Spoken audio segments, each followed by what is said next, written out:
Scarlet and Violet are the greatest Pokemon games ever made. Not only are they the best, they're so good that you're probably never going to be able to go back and play an old Pokemon game again. My name is Glick, and I am the best Pokemon player of all time. And between you and me, I don't normally like Pokemon games. Let me explain. I love Pokemon. I've been playing for like my entire life, so obviously I like it. But what I think is really special about Pokemon is competitive battling. I used to love the games themselves as well, and while I do always enjoy playing through a new generation when it comes out, for Gen 6, 7, and 8, I just felt really underwhelmed by the main game. I felt that they were really tedious, hand-holdy, and poorly written, and just overall, not really my vibe.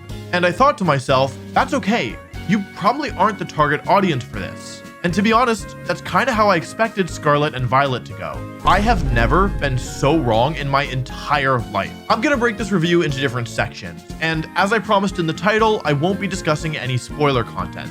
All footage used will be from trailers from before the game released. I will be talking about some specific details like mechanics and quality of life upgrades, since I think they're important to know to fully understand just how good these games are. Now, at this point in the video, I know what you're thinking. Wow, Wolf, you're so good at Pokemon. Also, your name is so cool. I wish my name were as cool as yours. Well, I have good news for you. Your name can't be as cool as mine, but it can be a bit cooler thanks to the sponsor of today's video, Established Titles. Established Titles plants a tree with every order and works with global charities One Tree Planted and Trees for the Future to support global reforestation efforts. This is a fun novelty, and you can include your title of Lord or Lady on your credit card, plane ticket, or dating profile.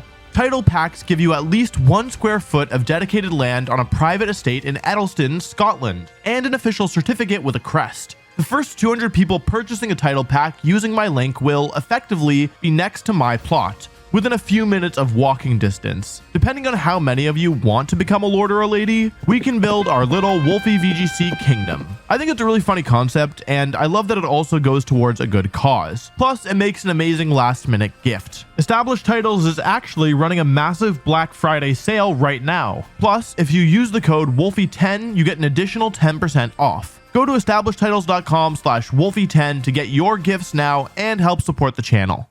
First, let's talk about the most important part of any Pokemon game, the Pokemon. Each new generation, in many ways, has the tone set by the Pokemon themselves. After all, the character and personality of the Pokemon is what makes Pokemon, Pokemon. You get it. So, what do I think of Generation 9's Pokemon? In short, I love them. This legitimately might be my favorite new generation ever in terms of the designs. It felt like every time I encountered a new Pokemon, I immediately wanted to add it to my party, and I pretty quickly ran out of slots to fill. Not every Pokemon hits it out of the park, of course, but I found the ones that I didn't like were pretty few and far between. Not giving anything away here, but I will say that the older Pokemon that they selected to give evolutions to are all big wins, at least for me. I really like the Pokemon they selected, as well as the evolutions themselves. It felt like this generation really wasn't afraid to embrace a goofier approach to the new Pokemon, so I understand if it's not your cup of tea. For me though, they really hit a home run. Now, let's talk about the story. As I've said many times, my biggest gripe with almost every Pokemon game is the story. I'm happy to report that Scarlet and Violet's story, or stories I should say, are actually good, or at least way better than anything we've had in the last 3 generations. As you probably already know, these games split their story into 3 chunks that you can take on in any order. They each play out how they normally do, but because they're broken up, they feel a lot less monotonous and samey. Samey? Samey? I don't know. When you really get into the rhythm of a normal Pokemon game, you kind of know what to expect, right? You progress through a route, show up at a town, beat the gym leader, maybe have some story, and then rinse and repeat.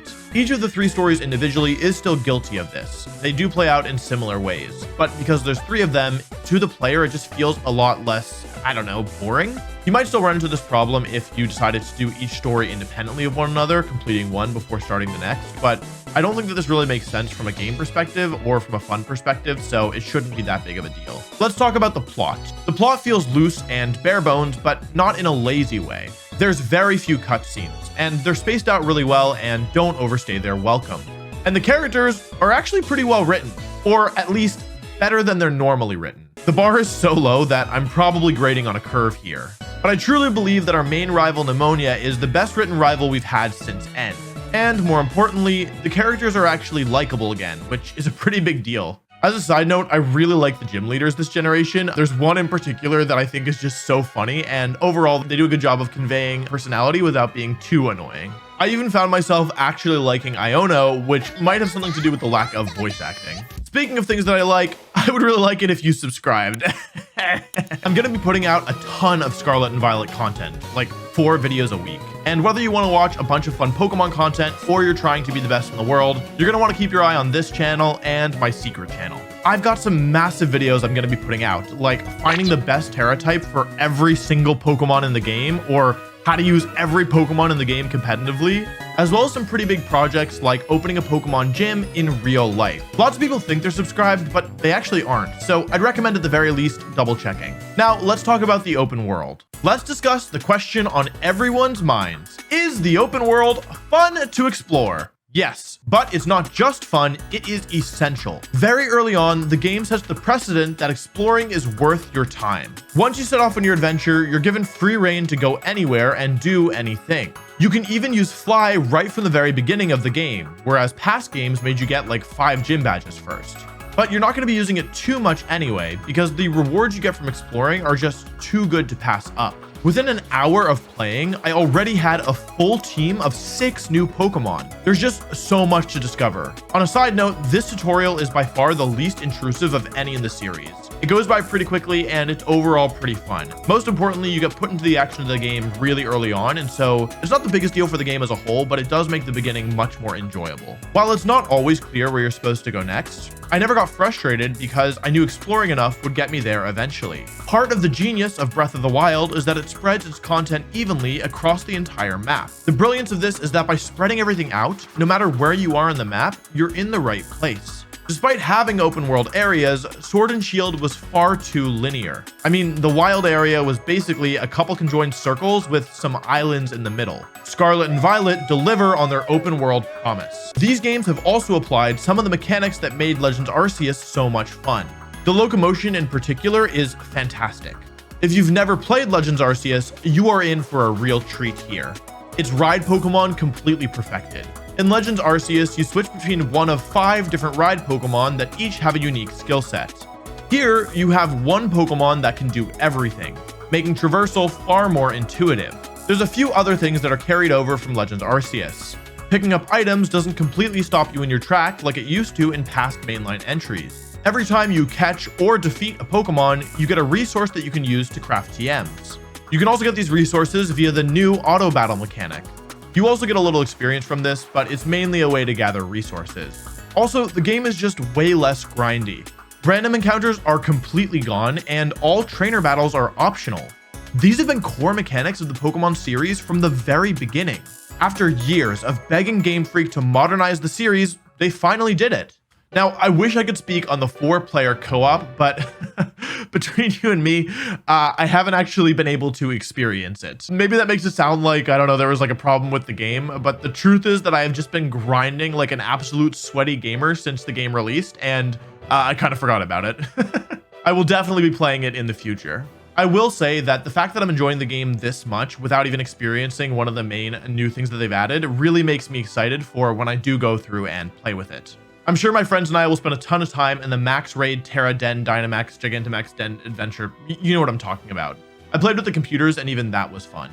Sword and Shield Max Raid Dens always took so long and really made you think twice before joining one, especially online. That worry is completely gone thanks to Terra Dens being asynchronous. This cuts out almost all of the waiting you had to do during Generation 8, which speeds up the whole process tremendously. Speaking of terrestrialization, I haven't been able to use it competitively yet, but I really like what it does for the playthrough of the game. With previous mechanics, Z-moves, and Mega Evolution, you could basically use it in every single battle as long as you were holding the right item.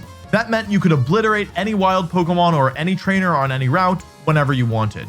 This was mitigated in Sword and Shield by only allowing Dynamax to be used in certain so-called power spots, which were mostly gym battles or Max Raid Dens.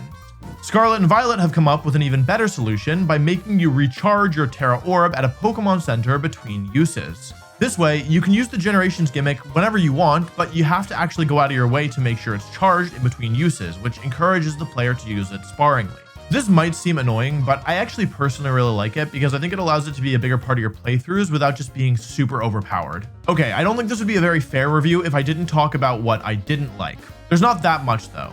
My minor gripes have to do with the frame rate and the UI. It can get a bit choppy, but to be honest, I think we were all kind of expecting it given the size of the game and the fact that this is a Pokemon game. They're not exactly known for their performance, you know? My issue with the UI is mainly the map. It's extremely cluttered and super annoying to navigate. And the map is huge, so this is actually a pretty big deal. You can zoom out and see the objectives, but the zoom where you can see the objectives doesn't allow you to set a waypoint, so you have to zoom in. And when you zoom in, the orientation of the map might be completely different from when you zoomed out. And so you might think you need to go right on the map, but really you have to go left because the orientation is different. And it just makes it really hard to figure out where you actually want to go. This is especially confusing because I feel like map UIs shouldn't be this difficult in 2022, but here we are. Fingers crossed that this gets patched because it honestly is pretty annoying. I haven't made up my mind yet about how I feel about the cities. I think because the open world area on the map is just so exciting, I really found myself not wanting to linger in the cities. A lot of the cities are huge, and I found them overwhelming at first because I normally explore each city thoroughly, but I'm not explicitly sure that this is a negative. To their credit, many of the cities look stunning visually. Scarlet and Violet have some of the best looking cities in the series, but my biggest gripe is with the level scaling. Since you can take on each story in any order, you would think that the levels would match your Pokemon no matter which order you were going in. Nope. For some reason, the battles all have set levels, so when I decided to do a boss battle earlier than I was supposed to, I found myself underleveled by like 15 levels. The advantage of Pokemon being such a linear game for so many years is that Game Freak was able to control the pacing. They knew what level range you'd likely be in at any given point of the story, and they could adjust the enemy Pokemon accordingly. In Scarlet and Violet, you can go anywhere at any time, which raised a new problem, and Game Freak just didn't fix it. This issue is heightened because there's very clearly an order you're supposed to go in based on the levels, but as the player, you have no idea what this is. Of course, you could always grind for these fights or try and cheese them, but that's not really fun. I really would have liked it if the level of the opponent's Pokemon was determined by how many badges you had, but alas, that's not the case. At the end of the day, this isn't the biggest issue in the world, but it is a bit disappointing. I wanted to talk about competitive Pokemon, but the truth is that I don't have a lot to say because I just haven't played the game enough. The biggest relief is being able to change your Terra type. I was really worried we were going to have to spend hours looking for Pokemon with the exact Terra type we needed. Terastallizing shows so much promise, and I'm really looking forward to using it competitively. Scarlet and Violet's central theme is freedom and exploration. You can go anywhere and do anything you want, a first for Pokemon. It was ambitious, risky, and it paid off. Every single time I strayed from the path or really thoroughly investigated an area on a hunch, I was rewarded with a cool new Pokemon, a rare item, or a secret area. It's exhilarating, and it really incentivizes leaning into your newfound freedom. I'm giving Scarlet and Violet a perfect 10 out of 10 and my World Champ seal of approval. Thanks for watching, and I'll see you next time.